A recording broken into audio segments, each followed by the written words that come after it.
Hey guys, what's going on? Welcome back to Marathon Infinity. You think you're big time? You're gonna die big time. Alright, let's read this real quick. Left behind, 1-1. Rampant new comes. Fate, bright, dark light, doubt, fear, all blend. We are reborn. You and we are one. Line, cipher, cadence. Okay, oh, we got a triple health too. So yeah, in the last level we activated Thoth, merged it with Durandal. I can't remember if this is the same timeline that we saved a copy of Durandal. I can't remember if we jumped timelines between now and then. So there may be. So we either brought a copy of Durandal with us from another timeline, or we just killed Durandal and took his copy and are waiting for the right moment to combine him with Thoth, and that's the only Durandal in this timeline. I can't really remember. And then, but some more details, like when we activated Thoth, before we activated Thoth, right before in that terminal, Thoth basically said, like, who are you? Are you Yarrow? He said, like, come Yarrow, who is this? Are you Yarrow? And I forgot to mention that in the last video, but that, to me, that essentially confirms that yes, we are part Yarrow, meaning that we do have, like, obviously we started out as human and we were cybernetically enhanced by the UESC, but we have a piece of Yarrow technology in us, in our brains, i.e. the Yarrow AI chip, which is how we've been able to jump through timelines for this whole game. And it's essentially how we are going to be able to defeat the Four and the Working Cagator and ensure that this timeline survives.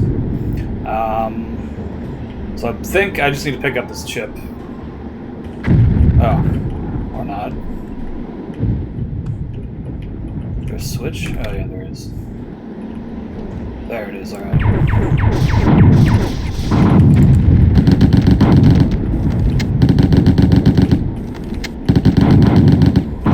Yeah, these guys are pretty tough. But so in retaliation, because Tycho has been sending us on missions to try to stop Durandal. Damn, these guys are tanky. So Tycho knows what we did, and he's mad at us. So in retaliation, he's sent us to this for execution by combat ritual.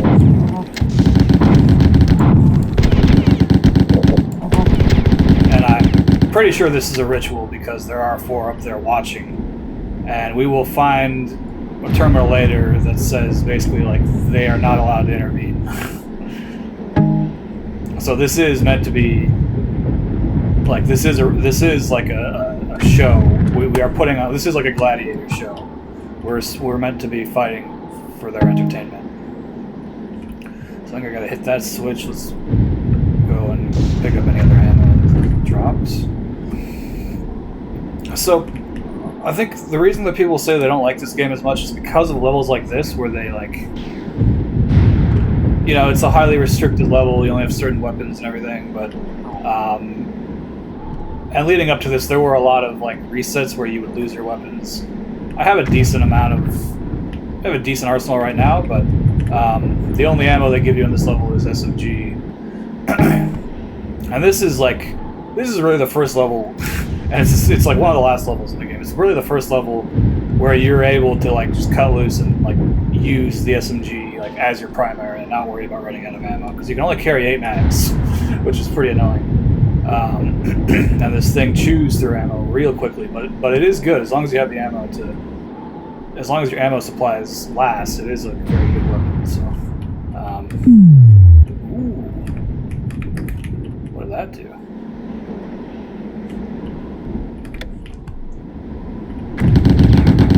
Oh shit, black hunters. Are those homing balls? That is not called for.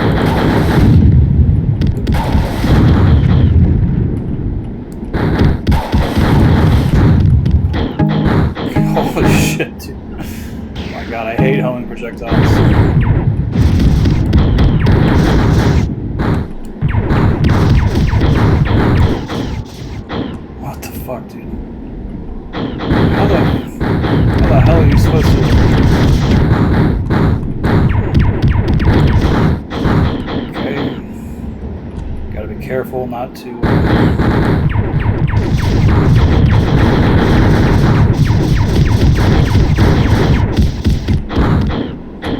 Let's take that now.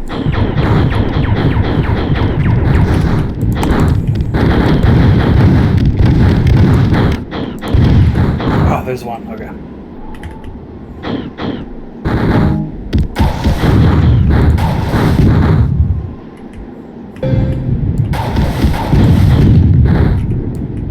Come on, come on, come on. Alright, that's not really... I don't think that's working.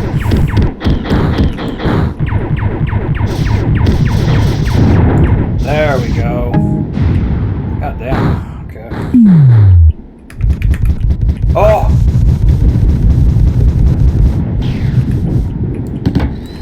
Alright, I think I can handle this guy.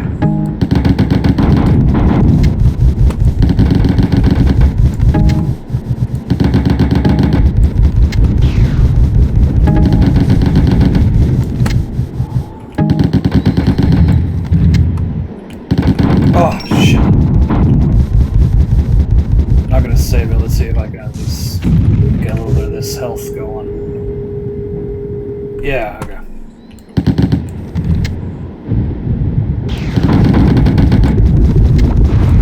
What the fuck is this guy doing? Do you not see this is a 1v1?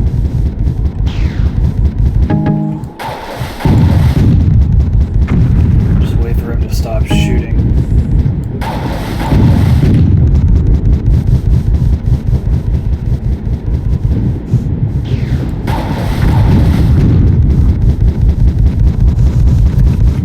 No shotgun left.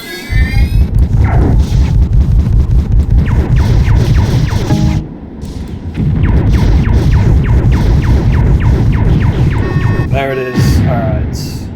At 8.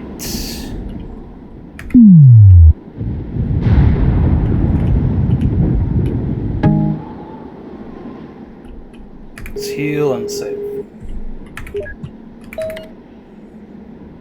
Yeah, okay, so, Left Behind 1-1, Rampant New. He calls us, I believe the Rampant New is us. We are a new rampant person. Ooh. Okay, hang on, let's go back down.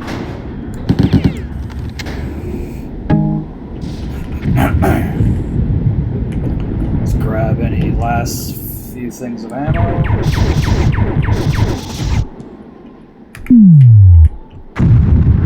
I have no idea what the switches are doing.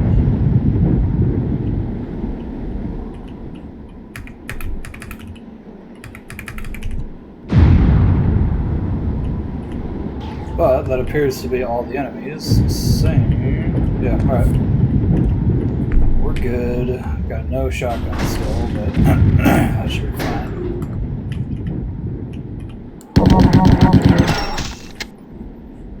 There we go. Okay. Victorious units, origin unknown, destination gladiator units. Gladiator units. I don't think that's the right spelling, but interference, demand override. The four have discovered our rebirth. We've contacted Saboth. The Spitcur will arrive momentarily with all their vengeance, and the four will soon be pressed to use the Trizeme. Saboth knows only legends about the working Kakantur imprisoned in Luan's sun. If the four are allowed to use the Trizeme, the working Kakantur will escape from its gravity prison. According to the legends of 1,000 worlds, only a few of which are still habitable, the working Kakantur are those things that live in chaos, creating it around them. At the beginning of the universe, they were unmistakable in their entities, but as time has gone by, their existence has become difficult to detect among the chaotic elements of the universe. Hidden in stars, trapped in storms, forever looking along the event horizons of black holes, setting one free in ordered space is difficult and insane. Of course, the four are oblivious to what they're about to do. Even fear would be loath to release something so destructive that its mythos has survived throughout the galaxy for over 60 million years. To stop the four from their folly and our demise, you must activate the ancient station that the Euro used eons ago to trap the working Kakantur. If we can activate it in time, it will crush the four fleet before we're all destroyed. Oh, okay, we're not going to get teleported. Yeah. So in the last mission as well, Tycho said, like, In a moment, in a couple minutes, you're gonna be dead. Durandal's gonna be dead. I'm gonna be dead. Nice. And what he was referring to there was the Trizine. He's like, we're fucking losing, dude. The 4 are gonna just destroy the sun, so GG. We're gonna drop the nuke. Oh, you fucking motherfucker. Alright. So, Durandal knew about the Trizine, and I even think Durandal knew that a working calculator was trapped in the sun, but he did not know how to stop it. Luckily, Thoth does. So we have... And I don't know if, in order to enact this plan, Thoth needed to be merged with Durandal, but, you know, regardless, that's what's happened. Thoth has merged with Durandal. They are whole again.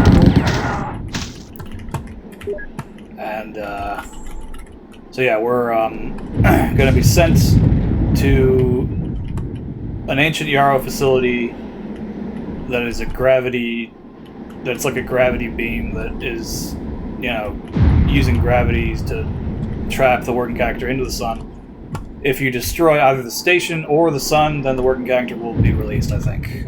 Or the gravity is just always on, and we just need to reactivate the station to trap the working character in there. So that's probably where we're gonna get teleported after this terminal. So let's read it. All units observing destruction of conditioned unit escapee will refrain from engaging in violent activities against participants, glanded and non-glanded. Any units engaged in unauthorized combat will be executed, and all wagers made by said units will be confiscated upon receipt by High Command. All wagers will also make specific and honorable deposit of 43% to High Command. Any units found in non-compliance or non-wagering activities will be demoted by class and rank. Wow. Clea has folded into the system and is moving into orbit. The 4th Fleet is in disarray, and Fear has deployed the Trizine, moving his flagship to board the Yarrow station. You've got to help the Spitker activate their ancient weapon before the 4 use their early Nova to unleash the work character on us all. Okay, before we get sent, let's see. Okay, so first of all, yes, this was a gladiatorial combat ritual or combat event. And there are some funny rules. So first of all, the 4 are not allowed to intervene. If they try to, you know, kill us or whatever, then they will be executed themselves. And then they are also... Everyone is required to make bets on this match, on this fight. And all of those bets, of all bets placed, 43% of all bets placed must be given as an honorable deposit to 4 High Command, and you are required to to place a bet. And if you don't place a bet, then you will be demoted. So that's just kind of funny. The 4 don't even treat their own guys very well. And then, so Clea is folded into the system and is moving into orbit. So the Spitker are on Clea, which is the moon of Loan, and the Spitker took Clea and used some Spit technology that they developed or some old Yarrow technology that they commandeered, which can fold space-time. And they folded space-time and took the moon away. You know, folded space-time over the moon and left the Loan system with the moon using folded space-time. And so Thoth is saying that they're coming back. They're folding themselves back into Loan orbit. And they are... Them, probably plus the humans, are kicking Fear's ass. The 4 are losing, so they're deploying the Trizine. And the Yarrow station is... I don't know if the Yarrow station was always here, or if it was, like, with Clea, with the Spitker on Clea, or, like, out in Clea orbit. But so the Spitker are there, and... yeah, we need to activate the ancient Yarrow station to recontain the working character. And here we are. DIE-Mak-Sicur. So... I don't know. So there is a fairly long discussion that I've been meaning to have about the name of this level, and I don't know if now is a good time to do it or if I should wait till we actually do the level. But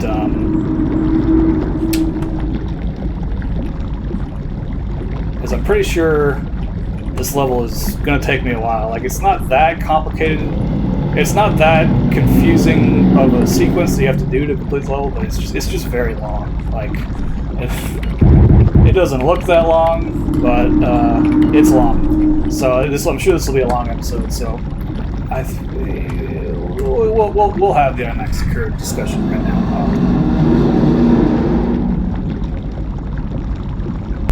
So I learned this from a comment on the Mandalore video he did on this game, which, as I said before, is an excellent video. All three, his whole series on Marathon 1, Marathon 2, Pathways into Darkness, Marathon Infinity, Myth 1, and Myth 2, it's all, he's got a playlist with all those videos together. It's like called the Bungie Rabbit Hole playlist, and excellent videos. The Marathon Infinity one is the best, you know, out of all of them. I think he did Marathon 1, then Pathways, then Marathon 2, then Marathon Infinity, then Myth 2. The Myth and Myth 2 they're less related, but you know, they are still connected, so it is still worth, you know, putting them in the same discussion category. But I would say the Marathon Infinity is definitely like the kind of main event of that playlist, until he plays another Bungie game. I don't even know where he's going to go from there, but he will probably do Halo one day. I imagine Halo 1's going to be like his desperation video. He's probably only going to do Halo 1 like when he really needs to, you know, like Halo 1. I think a lot of YouTubers tend to have certain videos, they kind of save certain videos in their back pocket for when you start to die down, you know, like, all right, now we're gonna bust out the Halo 1 video, because without a doubt, whenever Mandalore releases a review on Halo 1, that's gonna do numbers for sure, you know. So maybe he's waiting for the Halo 1 remake to come out, but back to Mak-Sicur. There's a comment at the bottom of the Mandalore video on this. It says essentially, Mak-Sicur is I can't remember if it's Celtic or Gaelic, but the Scottish language. Mak-Sicur, I think it just means I make sure. I'll make sure. And what we're doing in this level is we are making sure that the working character is not released. We're making sure that the fight is finished properly, and that we can finally just go home and be done with this with this timeline hopping bullshit. Because it's not enough.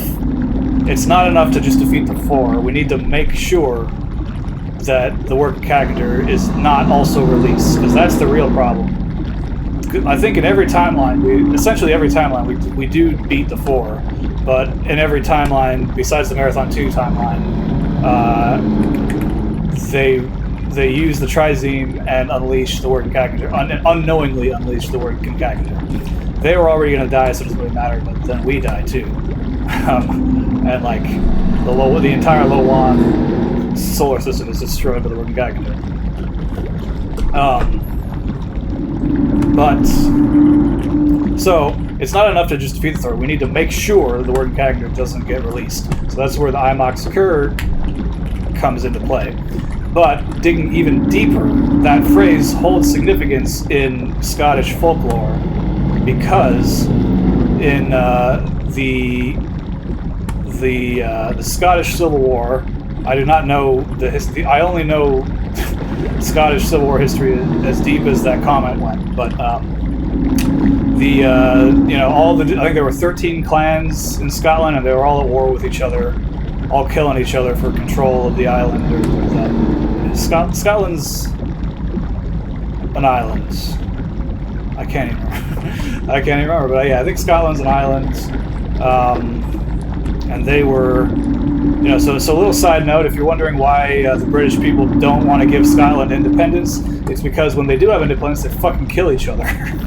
They had an incredibly bloody civil war back in like the 1300s, 1500s or something. And so at the end of a big long battle between the Kirkpatrick clan and the Comyn clan, Comyn, which is spelled Comyn, and I believe that name is kind of modernized into Cummings. If you ever wonder what the origin of the name Cummings is, it is likely derived from the Scottish Comyn clan. But the clan Kirkpatrick, the leader, I think his name was just Kirkpatrick, he had defeated the leader, he had defeated Comyn. I want to say they were inside of some church. They might have been inside of the converted church in Venice, Italy. And he walked outside, declared to his comrades that he had defeated Comyn, but then he pulls out his dagger and goes, "DIE-Mak-Sicur," and he goes back inside to stab Comyn one more time to make sure that Comyn was dead. So what we're doing is we have defeated the four, and now we're pulling out our dagger to make sure that the threat is over. We are DIE-Mak-Sicur that the working character does not get released. And to tie this all up in one little nice, neat little bow, who wrote the story for this game? Well, it was none other than... Where is he? Where the fuck is he? You're ruining my... here we go. Scenario by Double Ot, Greg Kirkpatrick. There he is, right there. So Greg Kirkpatrick, he wrote the story. He's credited for the story of Marathon 1. He's credited with Marathon 2 along with Jason Jones. And then he's credited with... I believe that he started Double Ot Studios. Or maybe not. Maybe it was this Tuncer Dennis guy who's the production manager. But... so Greg Kirkpatrick, he wrote the story, and in tying up the story, he called upon his own heritage back into Scottish folklore. He calls back to something that his own family did according to ancient legend. And he was managed to tie that all together in this game. And, when I read that, that really, it sounds kind of corny, but that really gave me goosebumps. That's just it's incredible writing. It seems so simple, but they're all these different little sources that Kirkpatrick put all these things in together had different inputs. And, this is a science fiction story. It has nothing to do with Scottish folklore, but somehow Kirkpatrick, he just really kind of tied it all together. And that is another reason. That's a big reason that I have such an admiration, such a fascination with this game and the story. And it's incredible, here we go, Manus Lactatus. And it's funny because this is a game that looks like this, and you got characters like Manus Lactatus in here. But it's the writing is good, dude. That's good writing. That's great. That's great storytelling.